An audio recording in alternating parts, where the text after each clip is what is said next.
প্রেগনেন্সির রাতগুলো যে এত কষ্টে কাটবে আমি কোনোদিনও ভাবতে পারিনি। হাই, আমি Shilpa. Welcome to my 8 months pregnancy journey.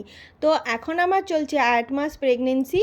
আর এই দেখো, রাত হয়ে গেছে, অনেক রাত। আমি হাঁটাহাঁটি করছিলাম, কি করব, বাড়ির ভিতরেই আমাকে হাঁটতে হয়, বাড়ির বাইরে বেরোতে পারি না। এখন বাজে রাত 11টা না 12টা। আমার খিদে পেয়ে গিয়েছে, তো আমি একটু মুড়ি আর ডিম ক্যারি নিয়ে বসে পড়েছি। আর এই দেখো, মাঝরাতে 2টোর সময় আমার পায়ের ভীষণ যন্ত্রণা হচ্ছিল। তো বরমশাই তো আমার পাশে নেই, আমি কি করব। তো বরমশাই আমাকে এই ডলফিনটা কিনে দিয়ে গিয়েছে, যাতে আমার যখনই পায়ে ব্যথা বা পায়ে যন্ত্রণা করে আমি যাতে নিজে থেকেই নিজের পায়ে ম্যাসাজ করে নিতে পারি।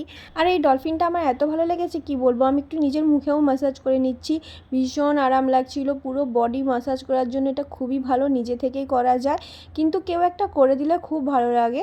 আর এখন আর রাতে ঘুমোতে পারি না, সেই আমার ঘুমোতে ঘুমোতে ভোর হয়ে যায়, ভালো লাগে না।